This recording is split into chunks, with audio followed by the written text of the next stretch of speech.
Hi hello welcome to guest with జాట్ TV కార్యక్రమానికి స్వాగతం సుస్వాగతం. ఈ రోజు మన ముందున్న గెస్ట్ సంచార జాతుల సమితి రాష్ట్ర అధ్యక్షులు నిమ్మల వీరన్న గారు. అయితే అసలు ఈ సంచార జాతులు అంటే ఏమిటి, దీంట్లో ఎన్ని రకాల జాతులు ఉన్నాయి, అసలు ఇప్పుడు ఉన్న సంచార జాతులు ఉనికే పోయింది ఎందుకు, దీనికి గల కారణాలేంటి, వీళ్లకు ప్రభుత్వాలు ఎలాంటి సహాయాలు అందిస్తున్నాయి, ఇలాంటి ఎన్నో విషయాలు ఆయన్ని అడిగే తెలుసుకుందాం. హాయ్ సార్, నమస్తే. నమస్తే సార్, అసలు సంచార జాతులు అంటే ఏమిటి, వీళ్ళ ఉనికి అయితే ఇప్పుడు లేదు, రెండు తెలుగు రాష్ట్రాల్లో కానీ ఎక్కడ చూసినా, ఎందుకని వీళ్ళు ఉనికిపోయింది? ముందు ఈ భారతదేశాన్ని బ్రిటిష్ వాళ్ళు పాలించేటువంటి కాలంలో ఈ 1700 సంవత్సరాల తరుణంలో వీళ్ళను భారతదేశంలో ఉన్నటువంటి ఈ జాతులను బ్రిటిష్ వాళ్ళ మీద పోరాటాలు చేయటం ప్రారంభించారు.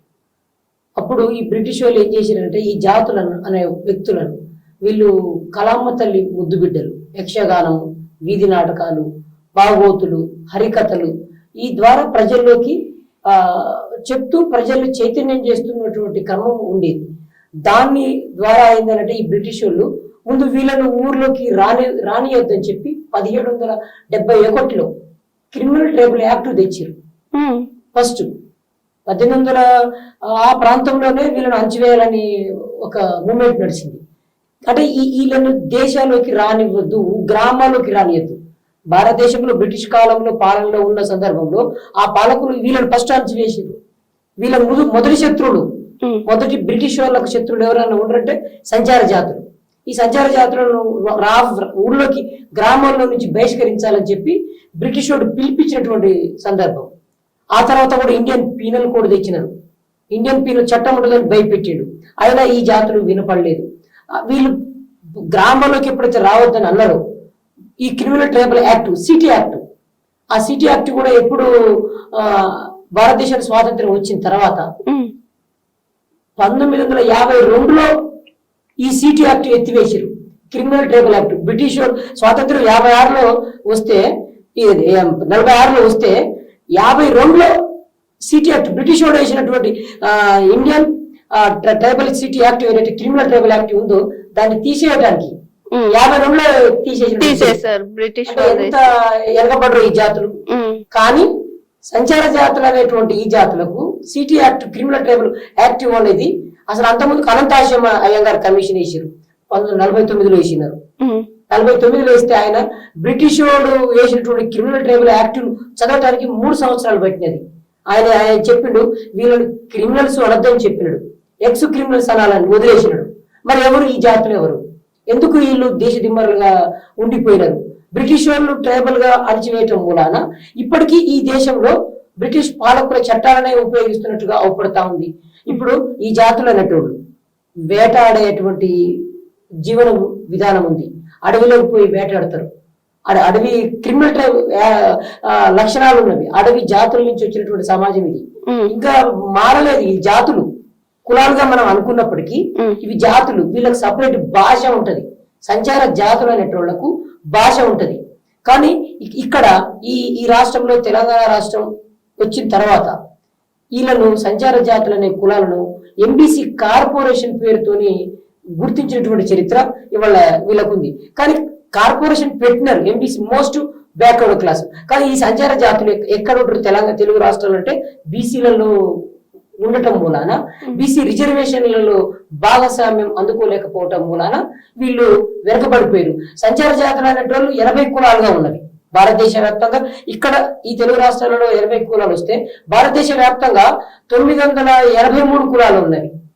983 కులాలు ఉన్నవి. వీళ్ళకు విద్య లేదు, ఉద్యోగం. విద్య లేనుడికి ఉద్యోగం ఎక్కడి నుంచి వస్తుంది?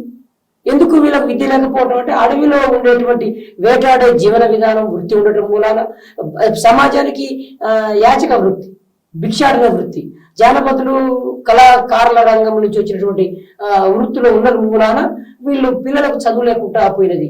ఒక వర్గము బీసీలో ఉండే వర్గము విద్యలో వీళ్ళకు రిజర్వేషన్ అందుకోలేకపోయారు. దాని మూలాన వెనకబడిపోవటము, సంచార జీవన విధానం ఉండటం మూలాన ఈ భిక్షాటము, యక్షగానము, ఈ హరికథ ఈ రంగాలలో ఉండటం మూలాన ఇవన్నీ ఆధునీకరించబడినవి.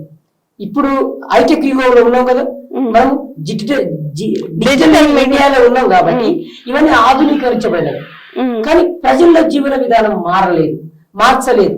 పాలకులు ఎవరైతే ఉన్నారో, ఇంతకాలం పాలించినటువంటి వాళ్ళు ఎవరైతే ఉన్నారో, ఈ పాలకులు వీళ్ళ మీద దృష్టి పెట్టలేకపోయినారు. వీళ్ళ అభివృద్ధి మీద, వీళ్ళకి సంక్షేమ పథకాలలో దాని మీద దృష్టి పెట్టలేకపోవటం వలన వీళ్ళు సమాజంలో వెనకబడిపోయినారు.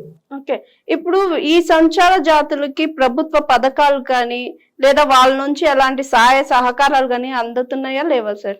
ఇప్పుడు దౌర్భాగ్యం ఏంటంటే గుడి మెట్ల కాడ ఉండేటోళ్ళేమో సంచార జాతులు, ఆ చెప్పుల కాడ ఆగుతూ భిక్షాటన వృత్తి ఉన్నది కదా, ఆ చెప్పుల కాడ ఉంటారు.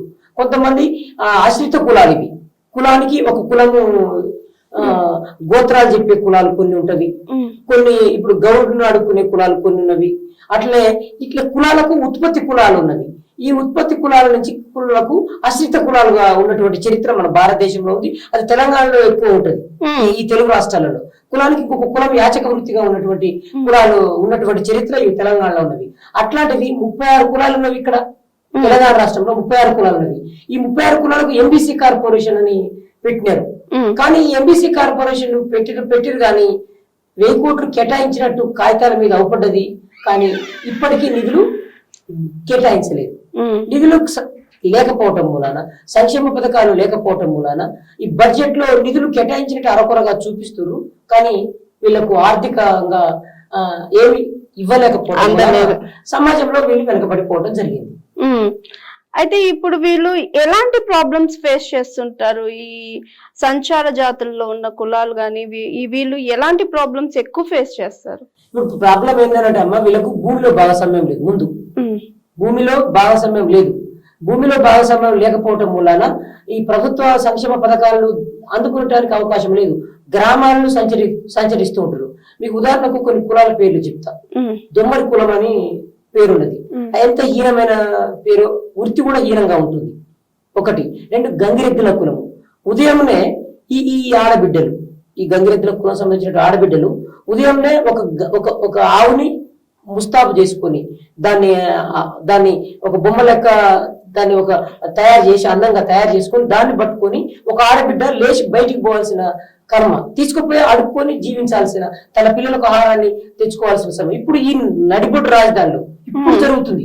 మీరు చూడండి, ఎక్స్ రోడ్ ప్రతి హైదరాబాద్ మొత్తం చుట్టుపక్కల చూసిన మొత్తం గంగిరెద్దుల జీవన విధానం అవపడుతుంది. ఇంకొక కులం బుడుగుడుకల కులం అని మీకు బుడబుడుకల కులం అని ఉంది. అవేంటి గాడిదలు పాలమ్ముకొని జీవించే జీవన విధానం ఉంది. ఎంత హీనమైనటువంటి కుల వృత్తులు. ఇప్పటికీ ఇంత డిజిటల్ ఇండియాలో ఉన్నటువంటి ఈ భారతదేశ వ్యవస్థలో ఎక్కడున్నాము? సామాన్య మానవుడు, సగటు మానవుని జీవన విధానం ఎక్కడుంది? ఎడిపోతున్నాయి ఈ నిధులు. ఈ సంక్షేమ పథకాల పేరుతోని 1000 కోట్లు అప్పు చేస్తున్నాం కదా. మరి ఈ లక్షల వేల కోట్లు, 1 కాదు 2 కాదు, లక్షల వేల కోట్ల నిధులు, డబ్బులు ఎవరి జేబుల్లోకి పోయినాయి? చూస్తే కొంతమంది ఆడబిడ్డలేమో గుళ్ళ దగ్గర అవపడతారు, కొంతమంది ఆడబిడ్డలేమో గంగిరెద్దులను తీసుకొని తిరగాల్సిన పరిస్థితి, ఇంకొంతమంది కుల వృత్తులేమో గాడిదలను తీసుకొని ఉండాల్సిన పరిస్థితి, ఇంకొంతమంది ఏమో వేషాలు వేసుకొని, దేవుడు వేషాలు వేసుకొని, ఆ రాముడు ఎట్లా ఉంటాడు, భీముడు ఎట్లా ఉంటాడు, ఇట్లా ఈ రకరకాల వేషాలు వేసుకొని ప్రజల్లో తిరగాల్సిన కర్మ ఏమొచ్చింది? ఇంత మనం ఆర్భాటంగా చెప్పుకున్నటువంటి ఈ వ్యవస్థల ఎటువైపు పోతా ఉన్నాయి ఈ నిధులు? ఎవరి కాడ ఆగింది? ఈ నిధులు ఎక్కడ ఉన్నాయి? అర్థమైతా ఉంది ప్రజలకు. ఇంకేం కావాలి?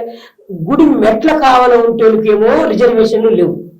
కానీ గుడిలో నైవేద్యం తినేటువంటి వాళ్లకు ఈడబ్ల్యూఎస్ 10% రిజర్వేషన్లు. గుడిలో నైవేద్యం తినేటోళ్లకు, నైవేద్యం పెట్టేటోళ్లకు, నైవేద్యం తినేటోళ్లకు, గుడిలో ఉంటోళ్ళకేమో ఈడబ్ల్యూఎస్ 10% రిజర్వేషన్లు. మరి అదే గుడి మెట్ల కాడ ఉంటోళ్ళకి రిజర్వేషన్లు అందుతలేవు. ఎటువైపు పోతున్నాం? ఈ అంబేద్కర్, పూలే, సాహు మహారాజ్, వేరే రామస్వామి నాయకరు ఇవన్నీ ఉద్యమాలు చేసినటువంటి చరిత్ర దక్షిణాది రాష్ట్రాల్లో ఉంది. ఈ ఎటువైపు పోతా ఉన్నాయి? ఈ సాంఘిక సంస్కరణ ఉద్యమాల ఫలితము ఈ నిధులు ఎవరు జేబులోకి పోతున్నవి? ఎక్కడ ఈ పోరాటాల చరిత్ర ఉన్నటువంటి ఈ తెలుగు రాష్ట్రాలలో, ఈ దక్షిణాది రాష్ట్రాలలో ఎన్నో ఉద్యమాలు జరిగినవి. అటుపోతే కొల్హాపూర్ సంస్థానంలో రిజర్వేషన్లు ప్రవేశపెట్టినటువంటి సాహు మహారాజు చరిత్ర తీసుకున్నాం. మనం వెనక్కిపోయి చూస్తే అర్థమవుతుంది ఈ రిజర్వేషన్లు ఎవరి చేతుల్లోకి పోయినవి, ఎవరి కాడ ఆగిపోయినవి. మరి మీరు ప్రభుత్వం మీద ఒత్తిడి తీసుకురాలేదా? మీకు రావాల్సిన రిజర్వేషన్ గానీ లేదా మీకు అందాల్సిన ఆ ప్రభుత్వ పథకాలు గాని అందాలని చెప్పి మీరు ప్రభుత్వం మీద ఒత్తిడి తీసుకురావటం లేదా? ఏమైనా ఉద్యమాలు ఇలాంటివి చేసే ఈ జాతుల సంఘాలు, ఈ జాతులు తక్కువ ఓటు బ్యాంక్ ఉన్నటువంటి కులాలు ముందు 36 ప్రతి కులానికి ఏమో కొన్ని కార్పొరేషన్లు ఉన్నవి ఈ తెలుగు రాష్ట్రాలలో. కులానికి ఒక కార్పొరేషన్ ఉంది. కానీ ఈ 36 కులాలని ఎంబీసీ మోస్ట్ బ్యాక్వర్డ్ క్లాస్ అని పెట్టినటువంటి ఈ కార్పొరేషన్ కులాలకు జనాభా పరంగా అత్యల్ప సంఖ్యాకుల సంబంధించినటువంటి కులాల జనాభా ఉంటుంది, తక్కువ జనాభా. కొన్ని కులాలు ఇప్పుడు ఉదాహరణకు వంశరాజు అనే కులము ఒక 44,000 ఓట్లు జనాభా గణన చూపించింది. ఇది కేసీఆర్ పెట్టినటువంటి సగజనుల రిపోర్ట్ లో. కానీ ఇప్పుడు కాంగ్రెస్ పార్టీ పెట్టిన రిపోర్ట్ లో ఇప్పటికీ అది అసెంబ్లీలో పెట్టమని ఎంతో మంది అడుగుతున్నారు, గ్రామ పంచాయతీ బోర్డులలో పెట్టమంటున్నారు. ఇప్పటికీ అది ప్రజలకైతే అర్థం కాలేదు. కానీ కాంగ్రెస్ పార్టీ మాత్రం నిరంతరంగా చెప్తా ఉంది. ఇప్పుడున్న పొన్నం ప్రభాకర్ మంత్రి గారు, ఇప్పుడున్న ఇంకా మంత్రులు రేవంత్ గారు, వాళ్ళు ఉత్సవాలు చేసుకుంటారు, ఢిల్లీలో పోయి ధర్నాలు చేస్తూ మేము కులగణన చేసినామని చెప్తా ఉన్నారు. మరి మా కులం జనాభా ఎంతో స్పష్టంగా ఇప్పటికీ ఎవరి కులం జనాభా ఎంతో తెలియదు. కానీ వీళ్ళు మాత్రం పేపర్ స్టేట్మెంట్లల్లో, టీవీలల్లో అనర్గళంగా గంటల తరబడి మాట్లాడుతున్నటువంటి చరిత్ర ఇప్పుడు మనకు అవపడతా ఉంది. వాళ్ళు ఇచ్చుకుంటా ఉంటారు, పెద్ద ఓటింగ్లు పెట్టారు. 42% రిజర్వేషన్లను అమలు చేసినటువంటి ఇందిరమ్మ పాలనాట. ఇది ఇందిరమ్మ పాలనాట, అబద్ధాల ఆటమే ఇందిరమ్మ పాలనాట. అది నాకు అవపడతా ఉంది. ఒక పక్కన మురికివాళ్ళలో ఉన్నటువంటి ఈ సంచార జాతులు కూడా మురికాలలో వేసుకుంటారు, హైదరాబాద్ కూల కొడుతున్నారు. రేవంత్ సంబంధించినటువంటి అన్నకు ఒక నీతి, హైడ్రా రంగనాథ్ కమిషనర్ కు ఒక నీతి, ఆయన చెరువుల్లో ఉందని చెప్తా ఉన్నాడు వాళ్ళ పార్టీ నుంచి వచ్చిన బక జడ్స్ అను. ఇంకొక ఎమ్మెల్సీ ఉన్నాడు వాళ్ళ పార్టీ నుంచి వచ్చిన కాంగ్రెస్ నుంచి ఎమ్మెల్సీ. ఏం చెప్తా ఉండు, అరే ఇదంతా దుర్మార్గంగా ఉన్నది, కాంగ్రెస్ పార్టీ మోసం చేస్తా ఉందని చెప్పి ఒక పక్కన ఆయన చెప్తా ఉండు. కానీ రేవంత్ మాత్రం ఆయన ముఖ్యమంత్రి అనేది మర్చిపోయి మాట్లాడుతా ఉండు. ఇలా నాకు నిన్న 2 రోజుల క్రితం చూసినటువంటి చరిత్ర ఏంటంటే, పొన్నం ప్రభాకర్ గారు కూడా ఒక మాట చెప్పిండు, కేసీఆర్ ముఖ్యమంత్రి అంటుండు, పొన్నం బీసీ మంత్రి. మరి ముఖ్యమంత్రి అనే మంత్రే ముఖ్యమంత్రి ఎవరు తెలియనట్టుంటే ఈ సంచార జాతులను ఎవరు గుర్తుపట్టారు? అసలు ఆశ్చర్యమైన విషయం ఏంటంటే ఆయన ముఖ్యమంత్రి అయినా ఆయన పేరే మర్చిపోయి ఉత్తమ్ కుమార్ రెడ్డి ముఖ్యమంత్రి అంటుండే ఎవరు గుర్తుపడతారమ్మా? ముఖ్యమంత్రి అనేది తెలియనటువంటి రోజులల్లా ఇప్పుడు పాలన ఉంటే ఈ సంచార జాతులను ఎవరు గుర్తుపట్టాలి? ఎక్కడ సంక్షేమ పథకాలు ఎంత ఎరకబడిపోయినావు? ఇంతకంటే దౌర్భాగ్యం ఏం కావాలి ఈ తెలంగాణకు? పొన్నం ప్రభాకర్ బీసీ మంత్రి, ఆయన కూడా కేసీఆర్ ముఖ్యమంత్రి అంటాడు. మమ్మల్ని ఎవరు గుర్తుపడతాడు? ఈ సంచార జాతులు, ఈ భిక్షాటన కులాడు ఎవరు గుర్తుపట్టాలి? ఇంకొక నాగర్ కర్నూలు మంత్రి ఉంటాడు, కేటీఆర్ ముఖ్యమంత్రి అంటాడు. ఒక సభలో చూడండి ఎంత ఉంది ఈ పాలన. ఇట్లాంటి పాలకులు ఉంటే ఇల్లు ఓటుకు నోట్లో ఉన్నటువంటి మేధావులు, వీళ్ళకు పాలన మీద పట్టుందా? సంక్షేమ పథకాలు ప్రజల మీద గాలి వదిలేసి వీళ్ళు ఇట్లా తయారవుతుంటే ఇక సంచార జాతులు అనేటువంటి ఎవరు పట్టించుకోవాలి?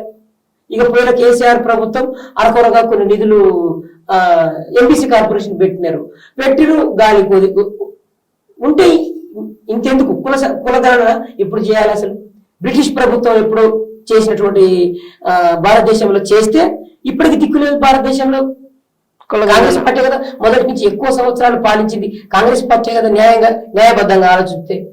మరి మళ్ళీ రేవంత్ వచ్చి మేమే చేస్తున్నాం చెప్తుండేది. ఒక పక్కన మీ పార్టీ ప్రధానమంత్రి ఉన్నటువంటి పార్టీ 40 సంవత్సరాలు పైగా చేసినటువంటి పార్టీ చేతకాకనేగా ఇవ్వాలా మళ్ళీ బీజేపీ చేయమని మీరు ఢిల్లీ పోయి అడుగుతారు. ఇది ఎటువైపు పోతున్నాం మనం? ఎక్కడుంది మా లెక్కలంటే తెలియనటువంటి పరిస్థితి. సంచార జాతర లెక్కలు ఎవరు చెప్పాలి? మీ కాంగ్రెస్ పార్టీ లెక్కలు తీయాలి ఇంతకాలం పాలించినప్పుడు. ఇన్ కేస్ కులగణన జరిగితే సంచార జాతులకు ఎలాంటి లాభాలు ఉంటాయి సార్? లెక్కలు తెలియటం మంచిదే, మా జనాభా ఎంతో తెలియటం మంచిదే. కానీ పాలించేటోళ్ళు అందరూ ఎవరైతే పాలకులు ఉన్నారో వాళ్లకు సంక్షేమ పథకాల బడ్జెట్ నగర లేదంటున్నారు రేవంత్ రెడ్డి. చూడండి, నన్ను దొంగ లెక్క చూస్తున్నారని చెప్తున్నాడు రేవంత్ రెడ్డి. ఇప్పుడు ఆడబిడ్డలకు 2,500 ఇచ్చే గురించి అంటుంటే ఉద్యోగస్తుల మీటింగ్ లో పోయి ఆయన నన్ను దొంగ లెక్క చూస్తున్నారు, చెప్పులను దెంగపోయేటోళ్ళు లెక్క అంటుండ్రు. మరి మాకు ఎప్పుడు వస్తాయి ఈ నిధులుగా? ఎప్పుడు అందాలి? ఆయన అప్పుల్లో ఉందంటుండు, మరి మా సంచార జాతరకు నిధులు ఎప్పుడు అందాలి? ఇట్లాంటి మంత్రి అపార్ట్మెంట్ ఇంకోటి ఎంబీసీ మంత్రిత్వ శాఖ అని చెప్పినాడు, ఎలక్షన్ ముందర చెప్పినటువంటిది. సంచార జాతులకు సంబంధించి వీళ్ళు దగ్గర ప్రతి నియోజకవర్గానికి 12,000 ఓటు బ్యాంక్ వెళ్తుంది. ఈ 36 ఎంబీసీ కార్పొరేషన్ కులాలకు ప్రతి నియోజకవర్గానికి 12,000 నుంచి 13,000 అట్లా ఓటు బ్యాంక్ ఉంది, తక్కువ. కానీ ఈ రాష్ట్ర వ్యాప్తంగా వచ్చిన 13 లక్షల ఓటు బ్యాంక్ వెళ్ళే అవకాశం ఉంది. 36 కులాలకు సంబంధించినటువంటి ఈ ఓటు బ్యాంక్ చెప్తా ఉన్నా. మరి ఈ ఏరియాలో వీళ్ళు కూడా ఓట్లుగా మారితే ఇప్పుడు మామూలు 2,000తో ఓడిపోయిన వాళ్ళు ఉన్నారు, 20 ఓట్లతో ఓడిపోయిన వాళ్ళు ఉన్నారు, 200 ఓట్లతో ఓడిపోయినటువంటి పార్టీలు ఉన్నాయి. మరి మాలో చైతన్యం కనుక వస్తే, ఈ సంచార జాతరలో చైతన్యం కనుక వస్తే, ఈ కులగణన లెక్కలు చూపిస్తే చైతన్యం వస్తుంది కదా. అవి దాచి పెడతా ఉన్నారు. మా లెక్కలు కూడా చూపించినటువంటి క్రమం లేదు. మరి పంచాయతీ బోర్డులలో పెట్టమని ఎన్నో బీసీ సంఘాలు అడుగుతా ఉన్నవి. దాని ద్వారా గ్రామాలలో పెట్టాలి కదా. గవర్నర్ కు బిల్లు పంపినారు, బీసీల బిల్లు. మరి సంక్షేమ పథకాల గురించి ఎందుకు మాట్లాడతలేడు గవర్నర్ గారు? తెలియాలి కదా. ఇప్పుడున్న గవర్నర్ గారు కూడా ఆయన చేతుల్లో పెట్టినారు. మరి సంక్షేమ పథకాలు అమలు చేయమని ఏ బీసీ సంఘం, ఈ బీసీ కులాలు కూడా మా గురించి మాట్లాడాల్సిన అవసరం ఉంది. బీసీలలో ఉన్నారు కదా సంచార జాతర అనేటోళ్ళు, బలహీనంగా ఉన్నారు, విద్య లేకపోయినారు, కులాల జనాభా లెక్కలు తక్కువ ఉన్నవి. వీళ్ళు విద్య లేకపోవటం మూలాన, అడవిలో వేటాడే వృత్తి ఉండటం మూలాన, యక్షగానం కథలు చెప్పటం మూలాన, హరికథలు చెప్పటం మూలాన బలంగా చదువుకోలేనటువంటి, విద్యావంతులు లేనటువంటి కులాలు ఉన్నవి దీంట్లో. మరి ఈ జాతులకు రాజ్యాంగంలో పేరు లేనటువంటి కులాలు. భారత రాజ్యాంగంలో సంచార జాతులు అని పేరు లేదు. బ్రిటిష్ వారి కాలంలోనే ఈ సంచార జాతులు బహిష్కరించినటువంటి చరిత్ర బ్రిటిష్ వాళ్ళకు ఉంటే, భారత రాజ్యాంగంలో సంచార జాతులు అనే పదం లేకపోవటం ఎంత అణచివేసినట్టే మమ్మల్ని. బ్రిటిష్ వాళ్ళు అణచివేస్తే మీరు మాకు న్యాయం చేయాలి కదా. భారతదేశ స్వాతంత్రం ఫలాల్లో మాకు ఆర్థిక ఫలాలు అందాలి కదా. న్యాయం జరగలేదు. కాబట్టి మనం ఏం కోరుతా ఉన్నాం, ఇప్పటికైనా ఈ రాష్ట్రంలో కులగణన అనేది రేవంత్ ఫస్ట్ పాలన మీద పట్టుకు రావాలి, ప్రజలను కలవాలి. నువ్వు ఢిల్లీకి ఇప్పటికి 47-48 సార్లుగా పోయినాడు. మరి మా జాతర దగ్గర కూడా రా. సంచార జాతర అవపడతా ఉంటారు, వాళ్ళకైనా మాట్లాడు. సీఎం గారు సంచార జాతరకు సంబంధించిన కులాలతో మాట్లాడాలని చెప్తున్నాం. ఈ ఎమ్మెల్సీ నిధులు ఉన్నవి, ఎమ్మెల్యేల నిధులు ఉంటవి, రాజ్యసభ నిధులు ఉంటవి. ఈ నిధులు ఎమ్మెల్యేల, ఎమ్మెల్సీ, రాజ్యసభ నిధుల నుంచి ఒక 15% నిధులను మా ఇండ్లను కట్టించడానికి, ఈ సంచార జాతరకు సంబంధించినటువంటి గృహ నిర్మాణాలకు ఒక 15% ఎమ్మెల్సీ, ఎమ్మెల్యే, రాజ్యసభ సభ్యులకు, ఎంపీల నిధుల నుంచి వీళ్ళకి కేటాయించి తప్ప మాకు సపరేట్ ఇండ్లు వచ్చే అవకాశం లేదు. భూమి పొందడానికి భూమి లేనటువంటి కులాలు. కేసీఆర్ గారు 3 ఎకరాలు ఇస్తా అన్నాడు, కానీ ఆ ఎకరాలలో దళితులకు ఇస్తా అని చెప్పిండు. మరి మాకు అసలు దేశం నుంచి వెనకబడిపోయినటువంటి కులాలు, విద్య లేనటువంటి కులాలు, రిజర్వేషన్ అందుకోలేనటువంటి కులాలు, ఈ కులాలకు కూడా భూమిలో భాగస్వామ్యం ఉంటే మాకు కూడా మా పిల్లలను కూడా చదివించుకునే అవకాశం ఉంటది కదా. మరి ఇది అవకాశం లేనటువంటి కులాలు ఉన్నవి. కాబట్టి మనమేం అడుగుతున్నాం, ఇప్పటికైనా బీసీ కులాలు కానీ, ఈ ఎస్సీ రిజర్వేషన్ సంబంధించినటువంటి కులాలు కానీ, రిజర్వేషన్లు ఎవరైతే అందుకోలేకపోయినారు, విద్యలో ఎవరైతే భాగస్వామ్యం లేనటువంటి కులాలు ఉన్నవి, భారత రాజ్యాంగం అంబేద్కర్ గారు ఏం పెట్టినాడు, ఎవరైతే విద్యను అందుకోలేకుండా ఉంటాడు, ఎవరైతే వెనకబడిపోయినాడు, ఏ జాతులైతే అంతరించిపోతున్నావు, విద్య లేక, ఉద్యోగం లేక, ఆర్థిక ఫలాలలో భాగస్వామ్యం లేక, విద్య, ఉద్యోగ, ఆర్థిక, రాజకీయ రంగాల్లో వెనకబడిపోయినటువంటి ఏ కులాలు అయితే ఉంటాయో, ఏ సమాజం అయితే ఉంటాయో, ఆ సమాజానికి ఈ రిజర్వేషన్లను అందించమని, ఒక రిజర్వేషన్లు 3 కాళ్ళ ముదుసలకి కర్ర చేతిలో ఎట్లయితే ఉంటుందో ఈ రిజర్వేషన్ అంటే ఉపయోగపడుతుందని అనుకున్నాడు బాబాసాహెబ్ అంబేద్కర్ గారు. దాన్ని నీరుగార్చినారు ఈ పాలకులు దాన్ని కూడా నీరుగార్చినటువంటి చరిత్ర అవపడతా ఉంది మనకు. ఇంకెంతకాలం? ఇది డిజిటల్ ఇండియా అని చెప్తున్నటువంటి ప్రధాని మోడీ గారు ఏం చెప్పినాడు? కరోనా వచ్చినప్పుడు ఏం చెప్పిండు? గంటలు కొట్టమని చెప్పినాడు. కొట్టినాం, మేము గంటలు కొట్టినాం. దీపాలు వెలిగియమన్నాడు, వెలిగించినాం. మరి మా పరిస్థితి ఏంటి? ఈ యక్షగానం ఉన్నటువంటి కళాకారుల సంగతి ఏంటి? వెనకబడిపోయినటువంటి కళాకారుల సంగతి ఏంటి? ఇలా సినిమా పరిశ్రమ ద్వారా యక్షగానం వెనకబడిపోయినది, ఆధునీకరించబడినది. ఇవాళ వీధి భాగవతాలు ఇదివరకు ఉన్నవి, మా నాన్నల కాలం, మా తాతల కాలం. కానీ పద్మభూషణ బిరుదులు ఎవరికి వస్తున్నాయి? సినిమా కళాకారులకు ఇస్తున్నారు. యక్షగాన కళాకారులు, నిజమైన కళాకారులు, కళామ్మ తల్లి మొదటి బిడ్డలు ఉన్నారు. పుక్కిట పురాణం వీళ్ళని ఎవరో చెప్తే నటిస్తున్నటువంటి వీళ్ళున్నారు. కానీ పుక్కిట పురాణటువంటి చరిత్రకారుడు దేవుడు ఎట్లా ఉంటాడు అని ఈ సమాజానికి ఇప్పుడు చెప్తలేను, 1700 సంవత్సరాల చరిత్ర చెప్తున్నాను. ఇంత చరిత్రకారులను భారతదేశ స్వాతంత్రం వచ్చినప్పుడు కూడా ఎందుకు అణచివేస్తావు అని అడుగుతున్నా. ఎందుకు రిజర్వేషన్ల ఫలాలు, ఎందుకు రాజ్యాంగ ఫలాలు, రిజర్వేషన్ల ఫలాలు దరిదాపుకోలేవు? మరి ఎవరి వైపు పోతున్నవి? ఓసీలు కూడా రిజర్వేషన్లు తీసుకున్న చరిత్ర ఉంది కదా మీకు. ఈడబ్ల్యూఎస్ పేరుతో ఓసీలు తీసుకున్నారు కదా. మరి మాకు ఎప్పుడు అందాలి? బీసీలలో ఉన్నాం కదా, కనుమరుగైపోయినాం కదా. 1% రిజర్వేషన్ అందుకోలేదు ఈ సంచార జాతులు అనేటోళ్ళు. ఇంకెంతకాలం ఈ ఎవరికి పోతున్నాయి ఈ నిధులు? వేల కోట్ల అప్పు, లక్షల కోట్ల అప్పు ఎవరి చేతుల్లో ఆగింది ఈ నిధులు? ఒకసారి శ్వేతపత్రం దాని మీద చర్చ పెట్టమంటున్నాను నేను రేవంత్ని. అసెంబ్లీలో రేవంత్ గారు ఏం పెట్టాలి? సీఎం రావట్లేదు, కేసీఆర్ రావట్లేదు, నా పేరు చెప్పు, కేసీఆర్ బహిరంగ సభ పెట్టి కూడా నా పేరు పిలవలేదని అడుగుతుండు ఇప్పుడున్న సీఎం గారు. మరి మేమెవరి మీద అడగాలి? అడిగితే మా టీవీలు చూపిస్తావా? కాబట్టి నేను ఈ జీకే టీవీ ద్వారానైనా నేను ఈ ప్రజలకు చెప్తా ఉన్నా, ఇటువైపు చూడమని చెప్తున్నా. ముఖ్యమంత్రి అనే వ్యక్తి ఎవరన్నా ఉంటే, ఎవరైతే వెనకబడిపోయారో వాళ్ళకి అంది నువ్వు. ఇవాళ ఆర్టీసీ ఉద్యోగస్తుల్లో పోయి రాజకీయాలు మాట్లాడుతున్నారు, సంతోషము, నిన్ను నీవు సేవ్ చేసుకుంటున్నావు. మరి మా పరిస్థితి ఏంది? మేము ఈ ఓటర్లం కాదా? దగ్గర 12 లక్షల పైగా ఉన్నటువంటి ఎంబీసీ కార్పొరేషన్ కులాల సంగతి ఏంది? ఎంబీసీ మంత్రిత్వ శాఖ పైన ఒక్క అసెంబ్లీలో ఒక్క మాట మాట్లాడలేదు. ఎంబీసీ మంత్రిత్వ శాఖ అని వాగ్దానం చేసినారు ఎన్నికల ముందులో. కామారెడ్డి ఎలక్షన్లో ఇచ్చినటువంటి చరిత్ర. కామారెడ్డి డిక్లరేషన్లు ఏం చెప్పినారు? మొదటి అసెంబ్లీ సమావేశాల్లోనే 2,000 కోట్లు కేటాయిస్తామని చెప్పినాడు. ఎవరికి? బీసీలకు. పూలే సప్లాన్ పేరుతోని. ఇప్పటికీ అది అతిగతి లేదు. 42% అన్నారు, ఇప్పటికీ అది అతిగతి లేదు.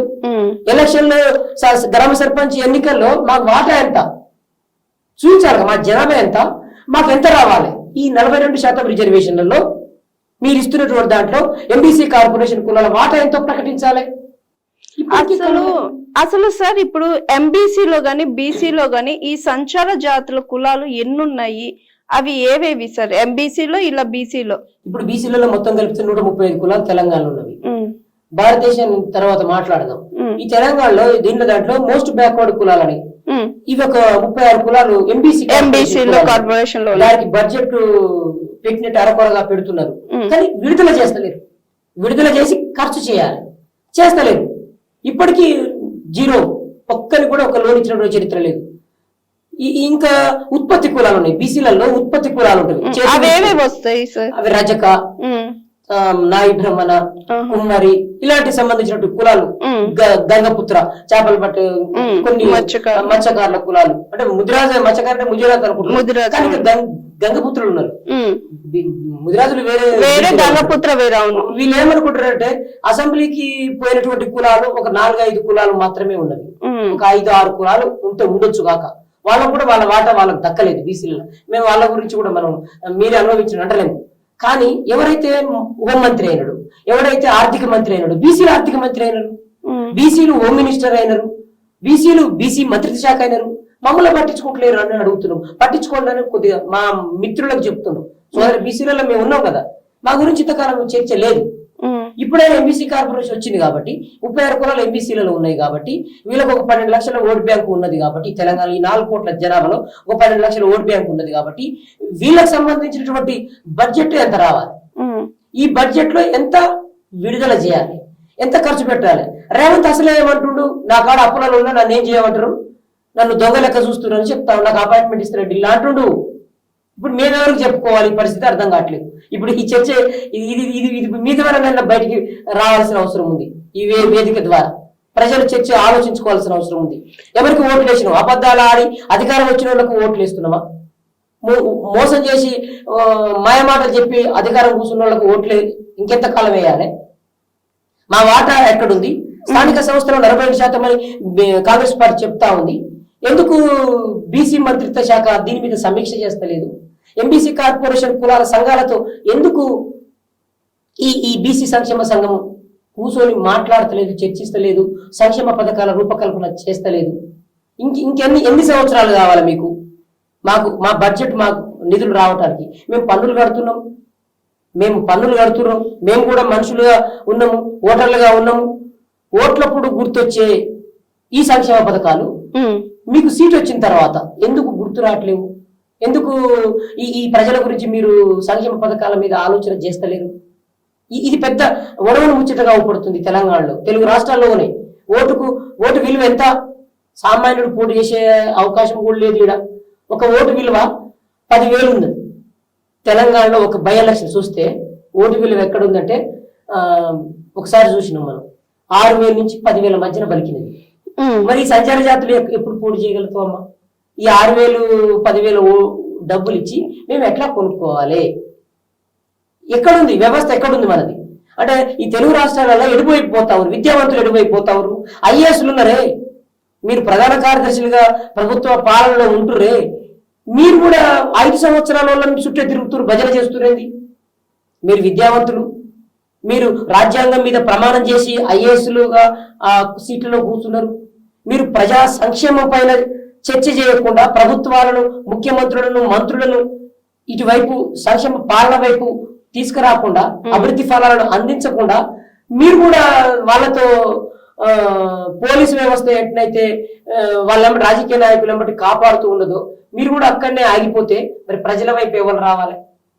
చదువుకున్నటువంటి విద్యావంతులు మీరు ప్రజల దగ్గరకు వచ్చి ప్రజా సమస్యల పరిష్కారం కోసం మాట్లాడతలేరు. మీరు ఇప్పుడు మీ సమాజంలో కొంతమంది ఎందుకు బెగ్గింగ్ చేస్తామని ఇప్పటికీ ఒక్క ఐఏఎస్, ఒక్క విద్యావంతునికి, ఒక్క ప్రభుత్వ సంబంధించినటువంటి కార్యదర్శి కూడా దృష్టి సారించలేకపోతున్నారు. ఎటువైపు పోతున్నారు మీరు? రాజకీయ నాయకులు. సార్, ఇక్కడ నాకు ఇంకొక డౌట్.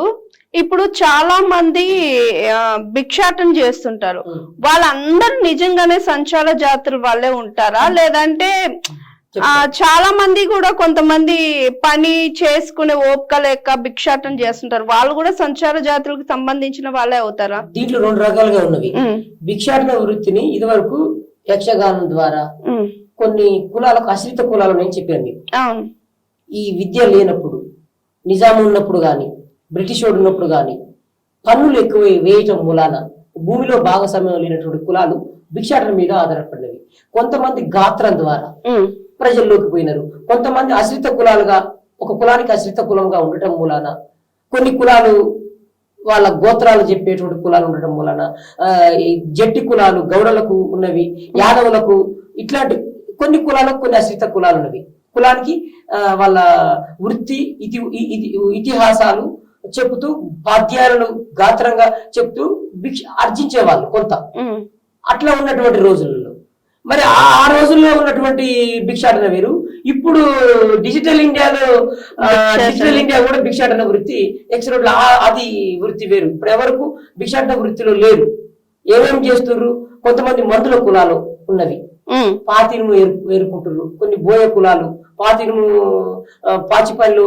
ఇప్పుడు గవర్నమెంట్ చూడండి, మీరు జిహెచ్ఎంసి ఈ హైదరాబాద్ లో ఒక వెహికల్ వాళ్ళకు ఇచ్చినారు, చిన్నది వెహికల్, చెత్త ఏరుకొని ఇళ్ళ మీద పోయి వాళ్ళు వాడుకొని బతకాలి. చెత్త వాళ్ళ ఇచ్చిన చెత్త తీసుకోవాలి, కానీ గవర్నమెంట్ జీతం ఇస్తలేదు, గవర్నమెంట్ జీతం లేదు. అదేంటి? పారిశుద్ధ కార్మికులు వేరు. పారిశుద్ధ కార్మికులు వాళ్ళకు అరకొర జీతాలు 8,000 కాంచే మొదలు పెట్టినారు.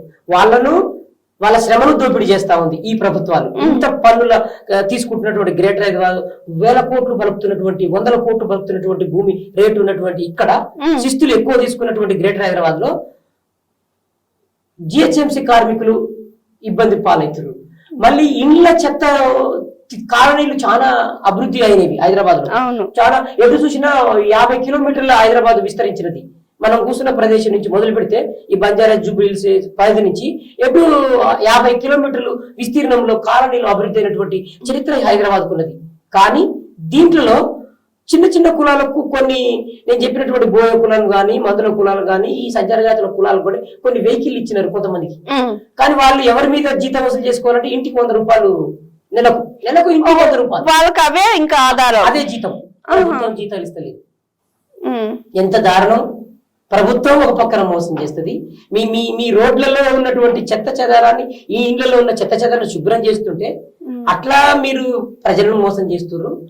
ఆ చెత్త ఏరుకుంటాడు, ఆ చెత్త చుట్టుపక్కల ఆ మురికాల పక్కన ఆ తక్కువ రేటుతో సంపాదించిన సారీ సంపాదనతో ఇండ్లు వేసుకుంటుంటే ఆ ఇండ్లను కూడా రేవంత్ హైడ్రా పేరుతోని కూలగొట్టినటువంటి చరిత్ర.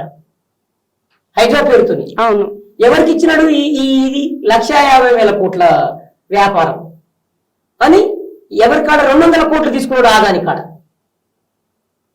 ఎంత దుర్మార్గమైన పాలనలో ఉండుకుంటాం మనము. ఎటువైపు పోతుంది? రేవంత్ రెడ్డి గారికి అక్కడ రాహుల్ గాంధీ ఏమో రాజ్యాంగం పట్టుకొని తిరుగుతాడు. భారత రాజ్యాంగంలో ఏముంది? బుక్కులో కులాల ఐక్యత ఉంది, కులాలకు సామాజిక న్యాయం ఉన్నది, కులాలకు సామాజిక ఆర్థిక పరివర్తన విధానం ఉన్నది. అంటే సమాజాన్ని ఆర్థికంగా సమానంగా పంచాలి, సంపద పంచాలి భారత రాజ్యాంగంలో ఉన్నటువంటిది.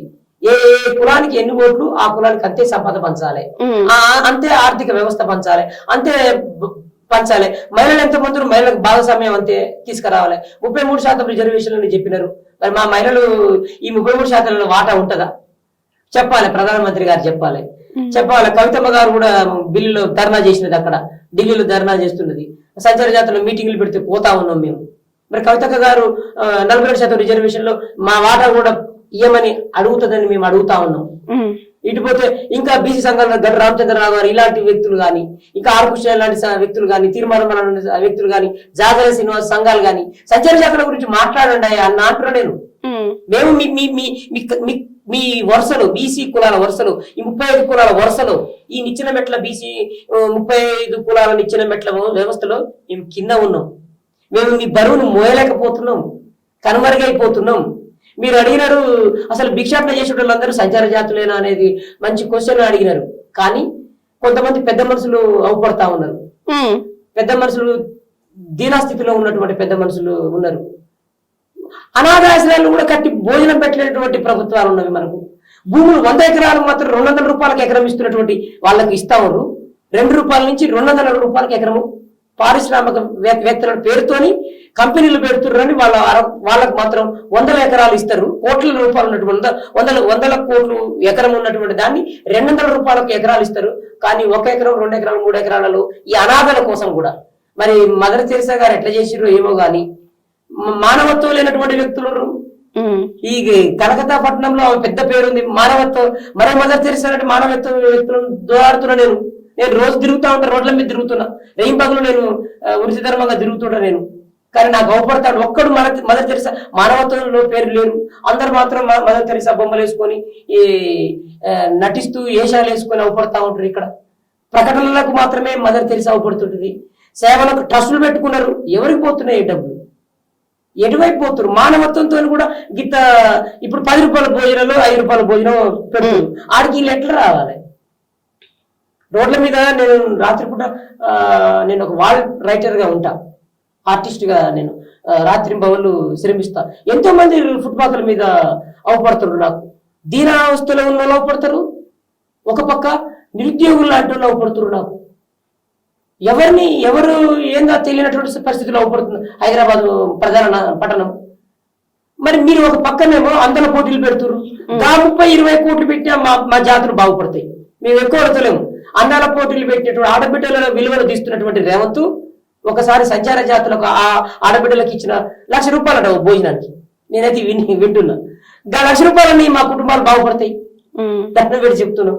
సంచార జాత ఎంపీసీ కార్పొరేషన్ ఒక వ్యక్తికి నువ్వు ఎట్లా అందల పోటీలో ₹1,00,000 ఒక భోజనం పెట్టినావు. ఆ వరంగల్లో పొక్కిళ్ళని పెట్టించి కూలబెట్టినావు ఇళ్లను. సంచార జాతులకు ఏమని అడుగుతున్నా నేను? పైసలు పొక్కిళ్ళని పెట్టావు. వేసిన రోడ్డే వేసి తోగుతా ఉంటారు. రోడ్డు మంచిగా ఉంటది, కానీ దాన్ని మళ్ళీ పొక్కిళ్ళని వచ్చి తోగుతుంటది. కాంట్రాక్టర్ల పేరు మీద మీరు విధ్వంసం చేస్తున్నారు. ఆ పేరు మీద కాంట్రాక్టర్లకు డబ్బులు ఉన్నవి రేవంత్ కాడ. ఇప్పుడు తెచ్చిన బడ్జెట్ తెచ్చుకుంటు కదా, అప్పులు తెచ్చిండు కదా, 1,58,000 కోట్లు 53,000 కోట్లు అంటున్నారు. మీ సోషల్ మీడియా టీవీలలో వింటా ఉన్నా, అన్ని ప్రధాన పక్షాలు అంటా ఉన్నాయి. ఆ డబ్బులన్నీ మరి కాంట్రాక్టర్లకి ఇస్తున్నావు కదా. దా పైసలన్నా గల్లా ఒక 50 కోట్లు 100 కోట్లను కేటాయించమంటున్నా ఎంబీసీ కార్పొరేషన్ కులాలకు. మంత్రిత్వ శాఖ ఇస్తానన్నాడు, ఇప్పటికీ మంత్రిత్వ శాఖ లేదు. దాని మీద సమీక్ష లేదు. అసెంబ్లీలో సంచార జాతుల పదం గురించి చర్చ లేదు. ఎంబీసీ కార్పొరేషన్ కులాల మీద అసెంబ్లీ బడ్జెట్ లో చర్చ లేదు. మరి ఎవరం? మేమెవరం? ఈ దేశంలో ఉన్నటువంటి పౌరుల గురించి నువ్వు మాట్లాడినప్పుడు, నిన్ను ముఖ్యమంత్రిని మర్చిపోతున్నప్పుడు, మరి మమ్మల్ని ఎవరు గుర్తుపట్టాలని అడుగుతున్నావు? మీ మంత్రులకు ముఖ్యమంత్రులు ఎవరో తెలియనప్పుడు మమ్మల్ని ఎవరు గుర్తుపట్టాలని అడుగుతున్నావు? మేము ఎవరు కాడిపోయి ఇవాళ మేము ఈ నిధులు అడగాలని అని మేము అడగాల్సిన అవసరం వస్తుంది మాకు. పాలన పట్టు కోల్పోతే, ప్రజల మీద పాలన మీరు పక్కకు గనక పోతే, ఇలాంటి నువ్వు తెలంగాణ ఇచ్చిపెట్టి ఢిల్లీకి పోతే ఇది పరిస్థితి. ముఖ్యమంత్రి అంటే మర్చిపోతా ఉన్నావు. ఏ జాసలో ఉన్నారో మరి ఏమని ఎటు గురించి ఆలోచిస్తుండో నాకు అర్థమవుతుంది. ఎందుకంటే పాపం పెద్ద ఆయన అప్పుడు నోటుకు ఓట్లో ఉన్నాడు కదా రేవంత్ గారు.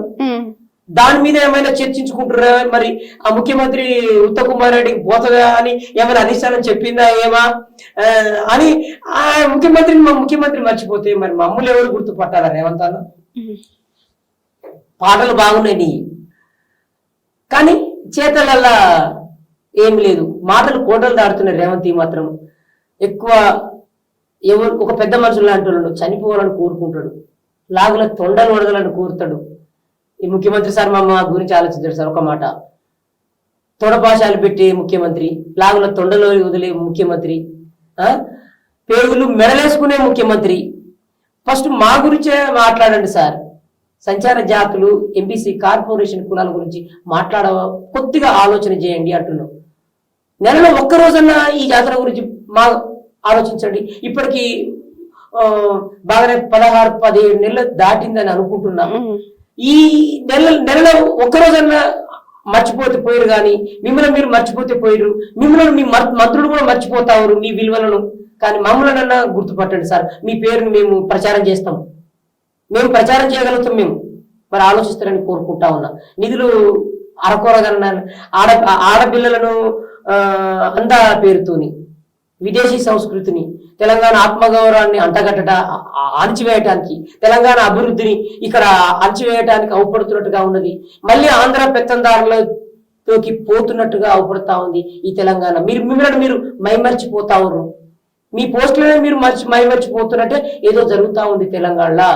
కాంగ్రెస్ పార్టీ మళ్ళీ నేదురుమల్లి జనార్దన్ రెడ్డి, కోట్ల విజయభాస్కర్ రెడ్డి, ఆ టైంలో ముగ్గురు ముఖ్యమంత్రులు మారినటువంటి చరిత్ర మాకు ఇప్పటికీ నా మైండ్ లోకి అవపడతా ఉంది. మళ్ళీ ఏమైనా అలాంటి రాజకీయాలు కాంగ్రెస్ పార్టీ వచ్చిందా ఏంది? ఒక పక్కన రేవంత్ ఏమో రాహుల్ గాంధీ ఏమో రాజ్యాంగాన్ని పట్టుకొని తిరిగినట్టు నటిస్తూ ఉంటాడు. ఇక్కడనేమో రాజ్యాంగ రూపశిల్పి అంబేద్కర్ కు సంఖ్యలు లేచినటువంటి వేడు లేచినటువంటి చరిత్ర రేవంత్ రెడ్డికి అవపడతా ఉంది. ఆడబిడ్డలను, నిరుద్యోగులను రోడ్ల మీద, నడి రోడ్ల మీద అర్ధరాత్రి అరెస్ట్ చేసినటువంటి చరిత్ర రేవంత్ అవపడతా ఉంది. రేవంత్ మరి ఎందుకు క్రూరత్వం అయిపోతా ఉండు?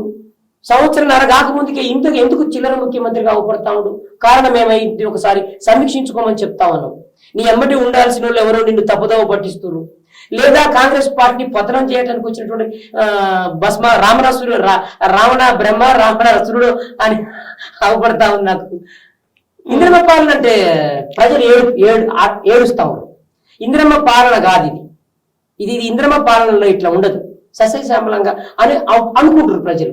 ఏది ఇంద్రమ్మ పాలన అంటే ఇట్లా చూపిస్తున్నారు నిజమేమని ఇప్పుడు నేను అనుకుంటాను. నేను చూడలేదు ఇంద్రమ్మ పాలన.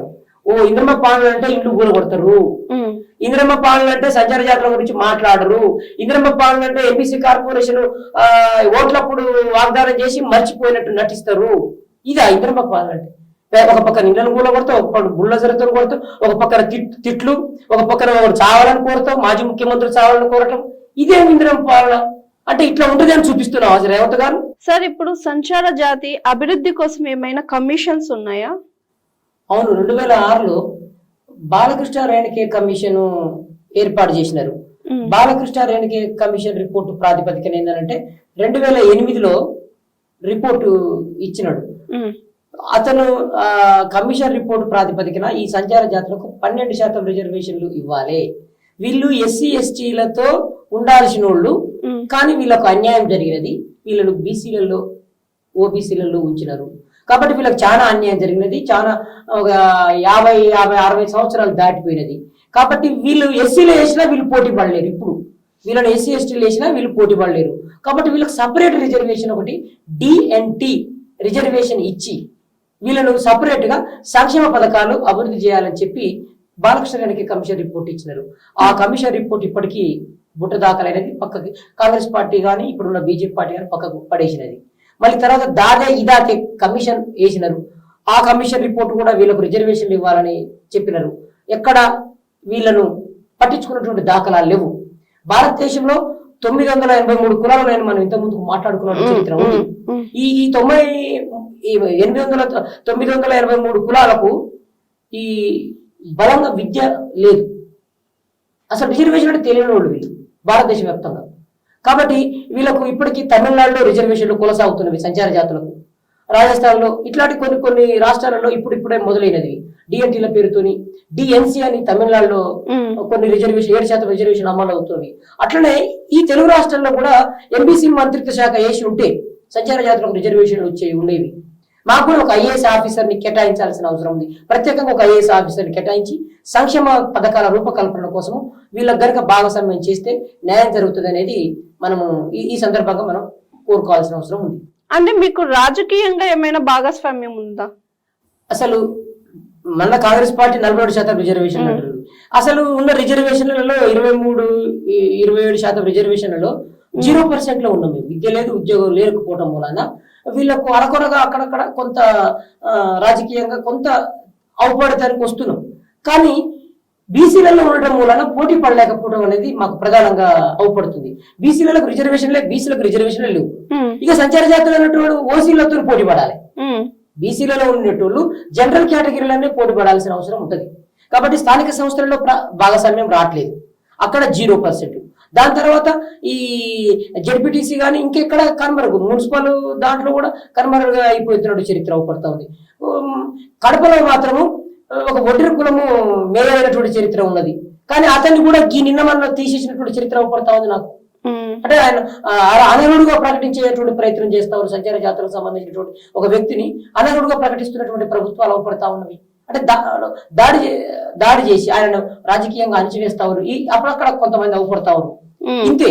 కాబట్టి రాజకీయంగా రిజర్వేషన్లు ఎస్సీ ఎస్టీలకు ఉన్నవి.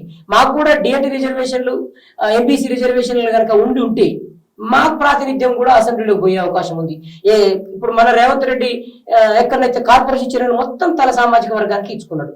అలా సంచార జాతులకు సంబంధించినటువంటి ప్రాతినిధ్యమే లేదు, 0 ప్రాతినిధ్యం. దానివల్ల మా గురించి మాట్లాడేటోళ్ళు లేరు, పదవులలో లేకపోవడం మూలాన ఆ పోటీ ప్రపంచంలో విద్య లేదు, ఉద్యోగం లేదు, రాజకీయం లేకపోవడం మూలాన ఇక్కడ సంక్షేమ పథకాలపై భాగస్వామ్యం కూడా దొరకలేకపోతా ఉంది.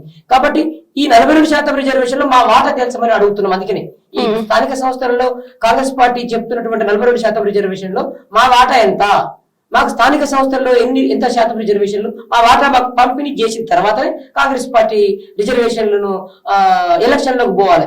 అది కనుక చేయకుంటే కాంగ్రెస్ పార్టీకి ఏ రకంగా సంచార జాతులైనటువంటి ఓటు బ్యాంక్ ఏందనేది త్వరలో కాంగ్రెస్ పార్టీకి అర్థమైందని నేను ఈ సందర్భంగా మనం చేస్తా ఉన్నా. ఓకే సార్, ఓబీసీ వర్గీకరణ కమిషన్ అమలు అయిందా లేదా సార్? ఇప్పుడు 2014లో రోహిణి కమిషన్ ఓబీసీ వర్గీకరణ పేరుతోని జస్టిస్ రోహిణి కమిషన్ ఆధ్వర్యంలో వేసినారు.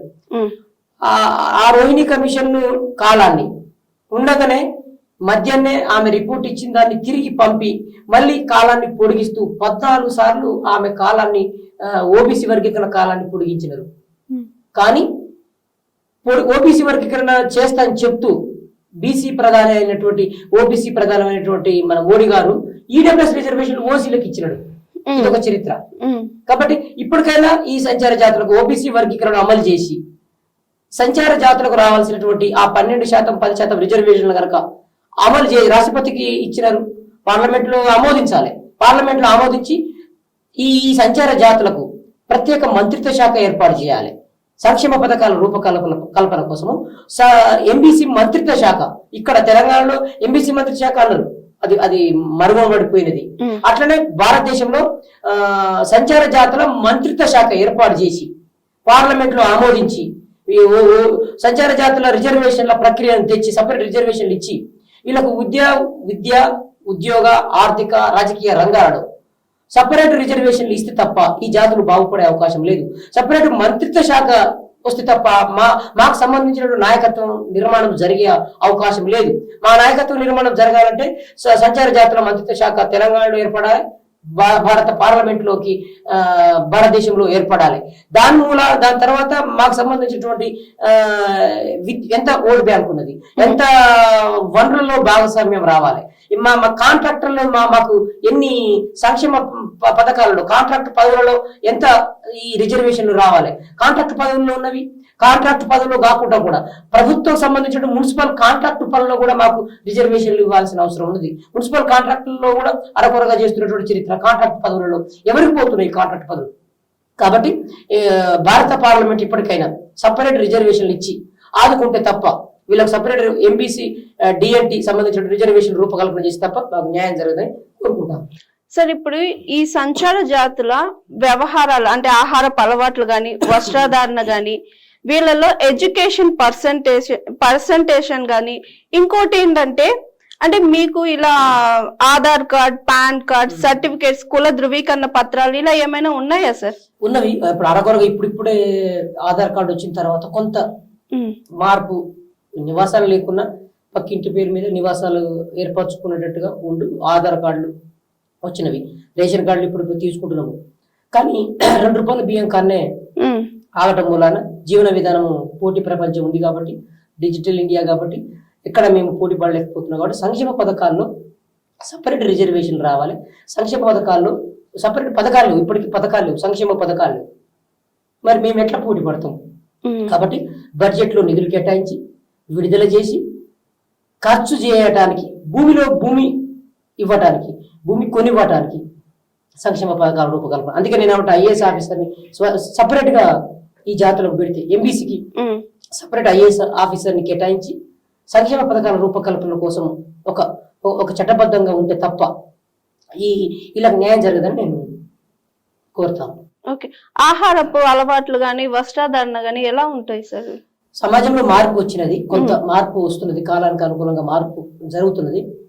కాబట్టి మా తాతలు, మా నాయనలు ఉండుండే, కానీ ఇప్పుడు కొద్దిగా మార్పు, ఏదో చిన్న చిన్న చేతి వృత్తులు చేసుకుంటూ వీధి బళ్ళు నడుపుకుంటూ ఆ రకంగా ఉన్నాము.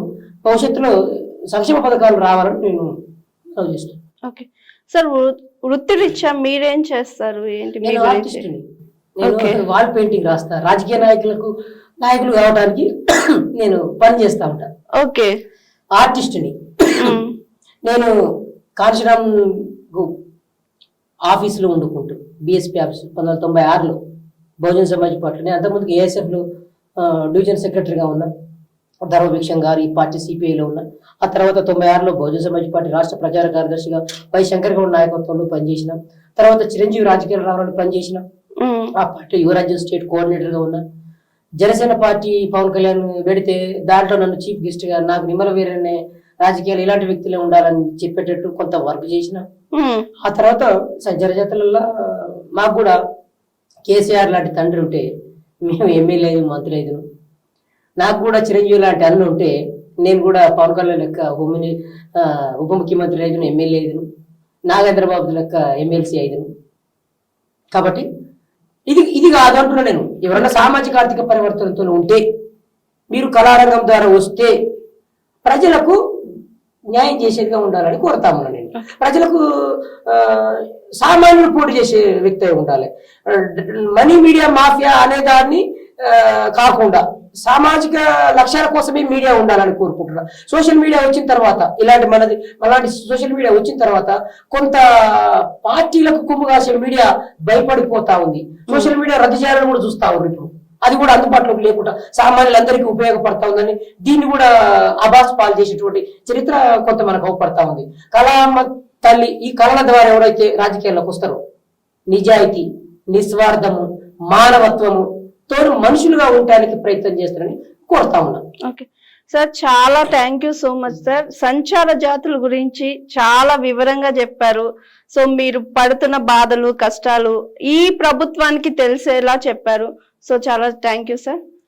చూసారు కదండి, ఇవాళ మన గెస్ట్ నిమ్మల వీరన్న గారితో మరోసారి మరో గెస్ట్ తో మళ్ళీ కలుద్దాం. చూస్తూనే ఉండండి జిఆర్ టీవీ. నమస్తే.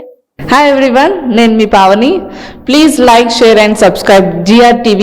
Hi, I'm Jyoti Singh. Please like and subscribe GR TV channel. అందరికీ నమస్కారం, నా పేరు Sambit. Please like and subscribe GR TV. Thank you.